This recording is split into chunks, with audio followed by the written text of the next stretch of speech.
Olá, meus amores, bem-vindos a mais um dia de estudo do livro Obsessão, Desobsessão, livro escrito em 1981 por Sueli Caldas Schubert, e que nós começamos agora essa leitura aqui no YouTube. Então, hoje é o capítulo 3, mas já tem aí o 1 e o 2. Então, se você não acompanhou a leitura, assiste o vídeo do capítulo 1 e o vídeo do capítulo 2 para você acompanhar com a gente.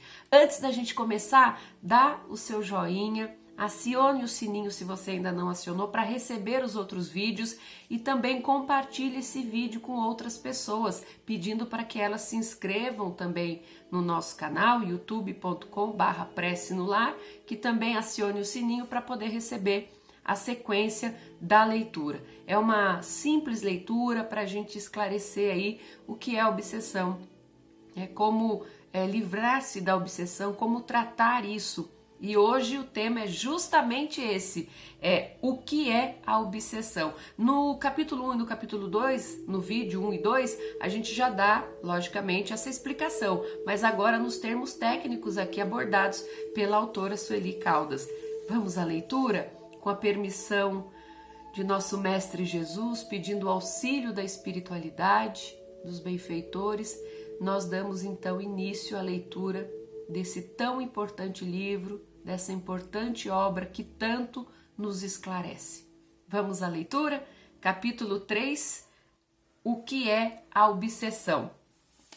A obsessão é a ação persistente que um espírito mal exerce sobre um indivíduo. Apresenta caracteres multidiversos, desde a simples influência moral, sem perceptíveis sinais exteriores, até a perturbação completa do organismo e das faculdades mentais. Esse trecho está no Evangelho segundo o Espiritismo, de Allan Kardec, no capítulo 28, item 81. Vamos à leitura. Obsessão, do latim obsessione, impertinência, perseguição, vexação, preocupação com determinada ideia que domina doentiamente o espírito e resultante ou não de sentimentos recalcados, ideia fixa, mania, por exemplo. Vulgarmente, a palavra obsessão é usada para significar uma ideia fixa em alguma coisa, gerando um estado mental doentio. Daí podendo advir manias, como cacuetes, atitudes estranhas, né? Entre nós espíritas, o termo tem acepção mais profunda, tal como foi colocado pelo codificador. Confrontando a significação vulgar do vocabulário e a definição de Kardec, verificamos que a preocupação com determinada ideia que domina doentiamente o espírito pode também resultar da certeza da culpa existente nos recessos da mente, detonando realmente perseguição, a traduzir-se na presença do obsessor que vem desforrar-se do antigo algoz ou comparsa.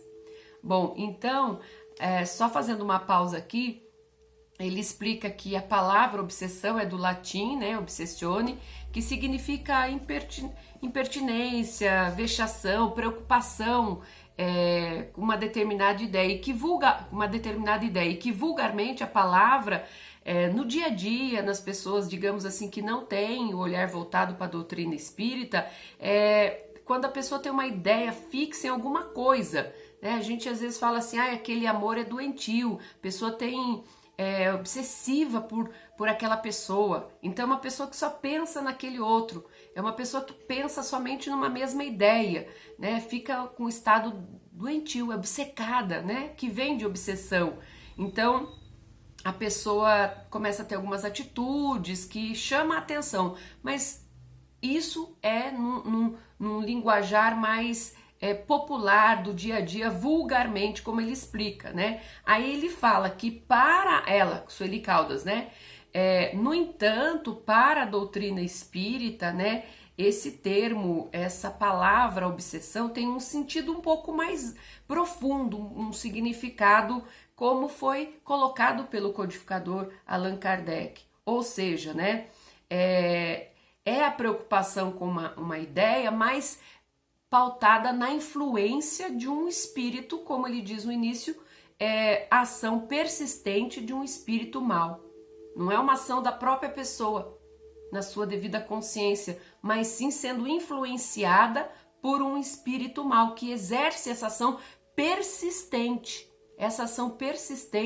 de um espírito mau sobre o indivíduo. Aí ela segue aqui, né, dizendo que essa pode também resultar, né, da certeza de culpa existente na mente, detonando realmente perseguição, a traduzir na presença do obsessor que vem desforrar-se de um antigo algoz, como nós já dissemos em várias lives, né, no Facebook, no Instagram, que lá numa vida passada nós tivemos algozes, contraímos algozes pela nossa própria ação, pelo nosso livre-arbítrio. Muitas vezes poderíamos ajudar a pessoa, no entanto ajudamos ela a cair, levando muitas vezes à morte, ao suicídio, né, perseguindo. Viemos de épocas difíceis, né, como a Inquisição, como as guerras, como o período da escravidão, e com isso contraímos algozes, que vem cobrar, né, digamos assim, essa dívida, que é o que ele diz aqui, ó. Esclarece ainda, aí seguindo, né, essa perseguição é isso, é a cobrança de uma dívida, algo que nós fizemos para alguém, diferentemente da acepção da palavra no uso do dia a dia, né? Quando fala aqui que alguém é obcecada por uma ideia de querer, por exemplo, ficar milionário, a pessoa é obcecada por uma pessoa, isso é algo muito simples. A obsessão no entendimento da doutrina, no olhar, né, da doutrina espírita é isso, é a ação persistente de um espírito mau sobre o indivíduo. Bom, seguindo, ela segue aqui adiante, né, na sua escrita, esclarece ainda o mestre lionês o seguinte: a obsessão decorre sempre de uma imperfeição moral que dá ascendência a um espírito mau. Quando a gente não está bem moralmente, quando temos atitudes imorais, é uma porta aberta para a ação dos maus espíritos, para que espíritos que, né, tornou-se nosso algoz, consiga acessar a nossa mente e produzir, então, pensamentos que aí são deles, né? E normalmente é visando vingar-se. Quase sempre a obsessão exprime vingança tomada por um espírito e cuja origem frequentemente se encontra nas relações que o obsediado manteve com o obsessor em precedente existência, que nós acabamos de falar. Contraímos algozes, então ele vem para realmente conseguir, ou pelo menos tentar, né, nos influenciar buscando vingança, que nós também estejamos em queda, como nós, por exemplo, possamos ter provocado uma queda nele lá atrás. Obsessão, cobrança que bate à porta, cobrança que bate às portas da alma, é um processo bilateral.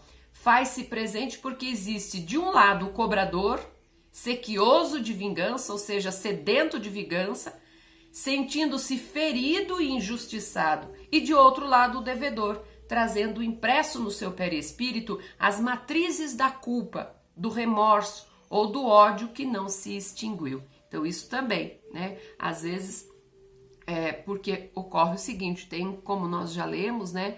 Nessa vida ainda também há a possibilidade de você ter contraído um algoz, esse algoz desencarnou e ainda ele já não se tranquiliza na espiritualidade enquanto ele não conseguir, por exemplo, levar você à queda, quando ele conseguir sucesso nessa vingança. Isso nós já lemos em outros livros, inclusive obra de André Luiz, psicografada por Chico, né? A pessoa sofre aí, por exemplo, uma traição, é levada à morte por questões diversas, e na espiritualidade ao despertar ela quer se vingar ao saber que quem provocou esse desencarne foi alguém ali do seu círculo de amizade e até familiar, tá bom? A obsessão, tanto vista do ângulo do obsidiado quanto do prisma do obsessor, somente ocorre porque os seres humanos ainda carregam em suas almas mais elevada taxa de sombra do que de luz. Então, o que ele quer dizer aqui? Por que que o obsessor consegue acessar a pessoa que ele foi lá buscar cobrança da dívida, ou obsediado? Porque aquela pessoa também está com um campo aberto, né?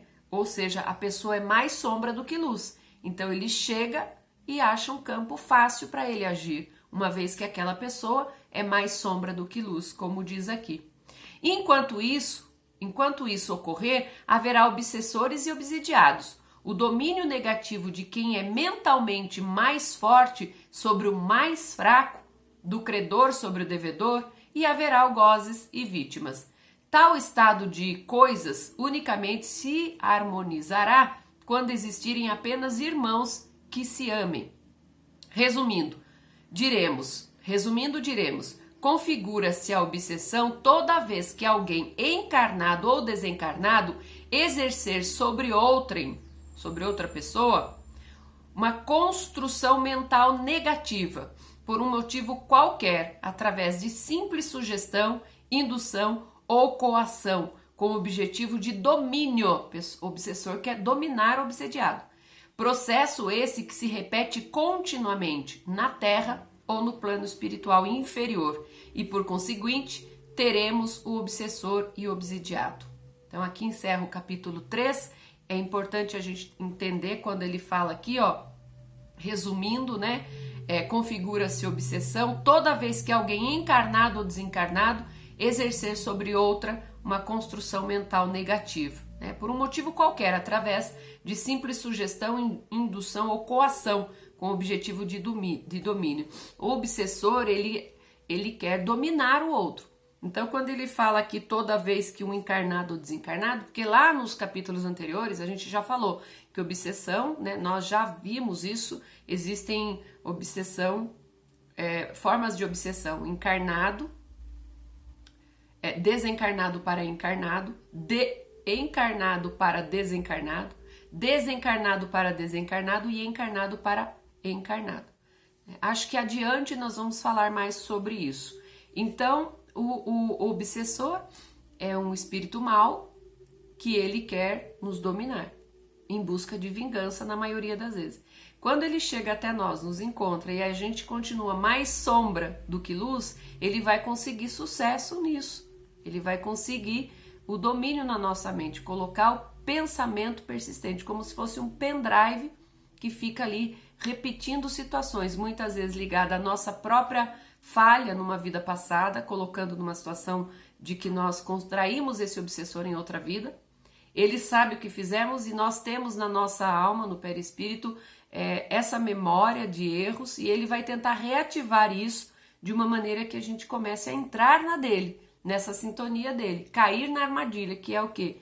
É o pensamento que ele vai colocar na nossa mente, né? Existe também, como eu disse, está no livro, eu acho que é Ação e Reação, em que Ação e Reação, em que a pessoa ela é levada a uma traição e aí é assassinada por isso, parece tudo um acidente, mas quando ele acorda, ele desperta e sabe da armadilha que foi feita e ele vira um obsessor daquela pessoa. Então não passou de uma vida para outra, nessa mesma vida aquele que provocou a morte passa a ser obsediado. Com simples pensamento, isso vai evoluindo, a pessoa chega à loucura e nós vamos ver isso nos próximos capítulos. Então a importância, orai e vigiai e reforma íntima, para que quando esse obsessor, seja ele quem for, dessa vida ou de outra, chegue até nós, ele não encontre campo aberto para ele agir, né? Que ele encontre seres mais luz do que sombra. E como é que a gente se torna luz? Seguindo os preceitos de Cristo, amando o próximo, fazendo caridade, perdoando, né? Então, e outras coisas que nós já sabemos, né? Combater os nossos vícios, maledicências, que é falação de outras pessoas, bons pensamentos. E aí a gente se elevando, se tornando mais luz, eles não conseguem acessar o nosso pensamento, como consegue no caso de encontrar um ser ainda pautado pela imoralidade. Porque a doutrina nos fala, evolua moralmente e intelectualmente. Então nós temos que buscar a nossa evolução moral. Certo, pessoal? Encerrando então hoje, lindo esse esse capítulo que é a obsessão, muito esclarecedor. Compartilhe esse vídeo para que mais pessoas que estejam, por exemplo, numa situação que você possa perceber que ali esteja havendo a ação de algum espírito mal. A pessoa está com pensamento suicida, a pessoa não consegue muitas vezes seguir a vida dela, ela só pensa coisa ruim, anda muito desanimada, deprimida, né? Será que não está havendo, ou muito havendo ali um processo de obsessão? Às vezes perdido no mundo aí do alcoolismo, de outros tantos vícios, da pornografia, vício do sexo, do álcool, da droga. Então compartilhe esse vídeo, peça para a pessoa se inscrever no nosso canal, se inscreve, é só clicar, inscrever-se e acionar o sininho. E dá joinha aí que isso nos ajuda também, tá bom? A chegar a mais pessoas. Gratidão por você, pela sua vida, por estar aqui acompanhando com a gente. Logo a gente estará de volta, tá bom? Muito obrigada, que Deus abençoe você, o seu lar, a sua família. E com permissão da espiritualidade de Cristo, nós encerramos a leitura do capítulo 3 deste vídeo. Um beijo de luz para todos e até mais. Tchau, pessoal!